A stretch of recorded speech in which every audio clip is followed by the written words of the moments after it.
ƙure mutanen da Gabon take yi ya fara wuce gona da iri. Maryam Malika har yanzu tana TikTok. Zargin Fati Washa tana bleaching. Mu'ammil TV. Kamar dai yadda kuka ji, a yau za mu ɗan yi tsokaci a kan Fati Washa, Hadiza Gabon da kuma Maryam Malika.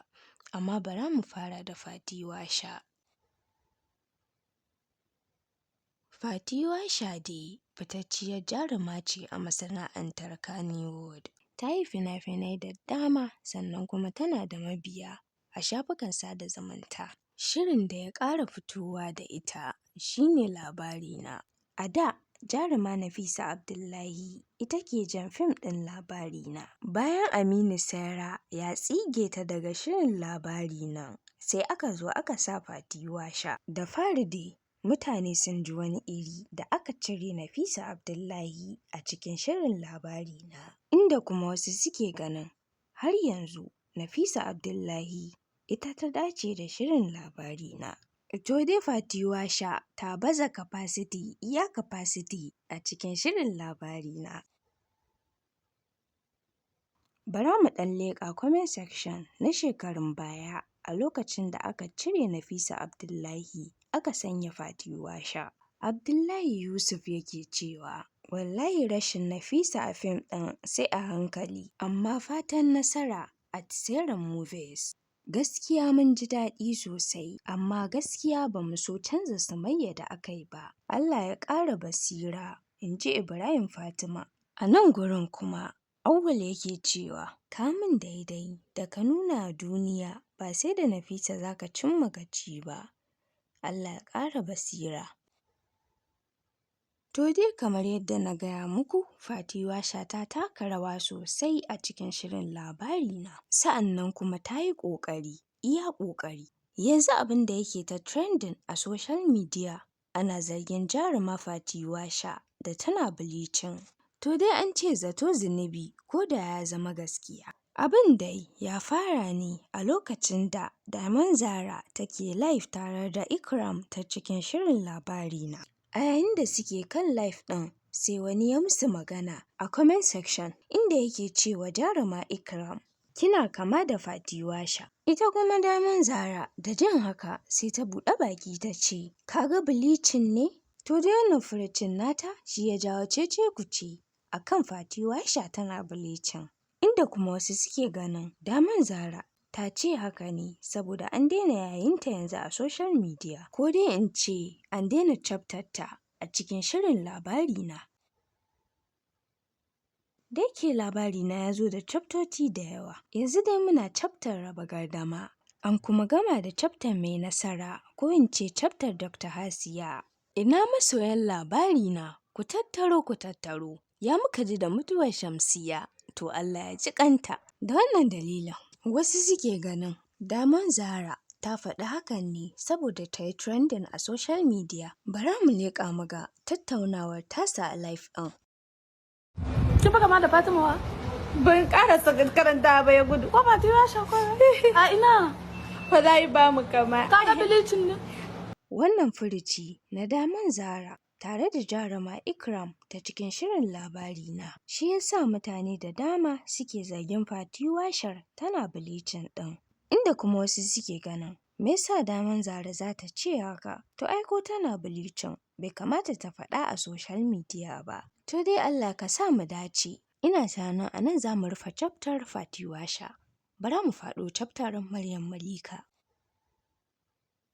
Maryam Malika ta daɗe a masana'antar Kannywood, sa'annan tana ba da gudunmawarta. Ta samo wannan suna na Malika a wani fim ɗin da ta yi mai suna Malika, wanda a cikin fim ɗin akwai Sarki Ali Nuhu da dai sauransu. Maryam Malika a shekarun baya da suka wuce ta yi wani aure kuma har ta sami 'ya'ya tare da mijin nata, sai kuma mai rabawa ta zo ta raba su, inda ta dawo masana'antar Kannywood gadan-gadan. To dai wasu suna ganin bai dace da ta dawo masana'antar Kannywood ba bayan rabuwar tasu da tsohon mijin nata. Dalilin kuwa da yasa suke ganin bai dace ta dawo masana'antar ba shine a lokacin da ta yi auren nata na farko ta rabu da 'yan Kannywood baran-baran, inda ta yi wani magana take cewa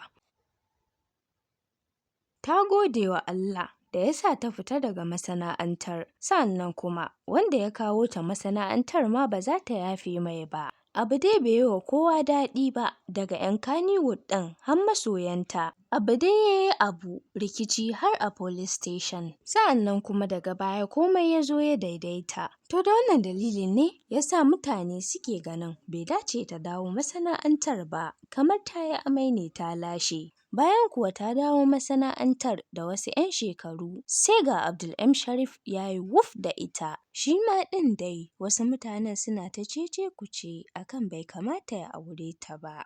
Wasu mutanen dai ba a iya musu. A ganina ba zai zama laifi ba, don Abdul M. Sharif ya ga Maryam Malika ya ce yana so har ya aure ta. Mu dai fatanmu kawai Allah ya ba su zaman lafiya. To magana dai ta cece-kuce da take ta trending yanzu a shafukan sada zumunta a kan Malika shi ne, me yasa ta ci gaba da TikTok bayan ta yi aure? Mutane da yawa suna ganin bai kamata ta ci gaba da TikTok ba, inda kuma wasu suke ganin laifin Abdul M. Sharif ɗin da ya batta tana TikTok. To dai wannan ba shi ne karo na farko ba da aka sha ganin matan Kannywood bayan sun yi aure a social media, musamman ma a manhajar TikTok. Misali Aisha Humaira, Rashida Mai Sa'a da kuma Ummi Rahab. Duk da dai kwana biyu an daina ganin Ummi Rahab ɗin tana posting akai-akai, amma kuma sai kwanan nan ta ringa posting, inda wasu suke ganin ko lilin baba ne ya hana ta. To koma dai menene, ya kamata a ringa tantance abin da za a ringa posting a social media bayan an yi aure. Wannan maganar da na yi ba da 'yan Kannywood kaɗai nake ba, har da mutane baki ɗaya. Bari mu garzaya mu ga ɗaya daga cikin posting ɗin da aka yi a TikTok ɗin.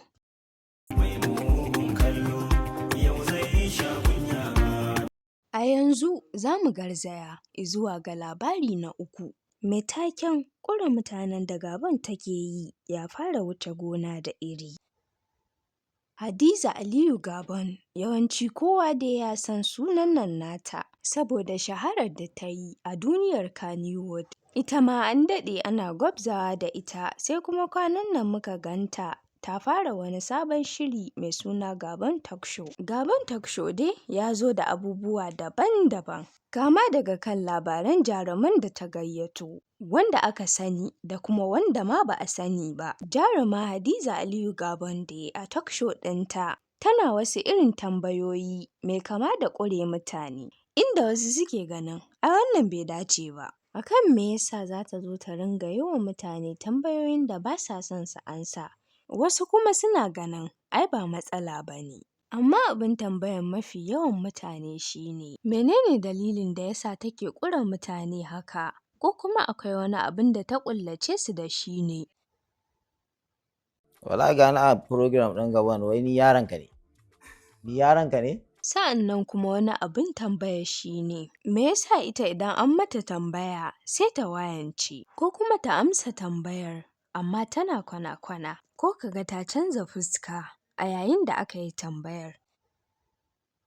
Misali hirar da suka yi da Samha M Inuwa, ta yi mata tambayoyi da dama, sannan kuma ta yi mata tambaya a kan bebinta, inda take cewa, ire-irenku na kwanan nan duk kuna da GLK, a ina kika samu GLK ɗinki? Samha M Inuwa ta ce, bebina ne ya siya mun. To a daidai wannan gaɓar sai Gabon ta ƙara an tayo wata tambaya, an ce kuna ƙarya inda kuka samu GLK ɗinku, sai ku ce wani ne ya baku. Wannan dai tambaya ta Gabon mutane da yawa sun fassara ta. Sai kuma sauran tambayoyin da ta yi wa ita Samha M Inuwar akan irin shigar banzar da take yi, har aka dakatar da ita a Kannywood. To amma kuma wani abun mamaki shine, da Samha M Inuwar ta juyo kanta da tambaya, sai ta canza fuska. Samha M Inuwar dai ta tambaye ta ne akan slimming ɗin da ta yi. Slimming ɗin Hadiza Gabon mutane da yawa sun ce bai kamata ba, inda kuma wasu suke ganin ai ta yi kyau da ta yi slimming. Wasu kuma suna ganin ai ci baya ne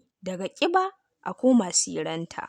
Wasu kuma sun ce ya kamata ta bar ko na juya a tsakar gida ne. To dai koma menene? Ni a nawa ra'ayin ta yi kyau. Ku faɗa min naku ra'ayin a comment section. Sai kuma kissa na biyu. A labarin Rashida mai sa'a inda take tambayar ta. An ce private jet ta hau ta je bikin Halima a Tete. Menene gaskiyar magana? Sai gaban ta fara kwana-kwana.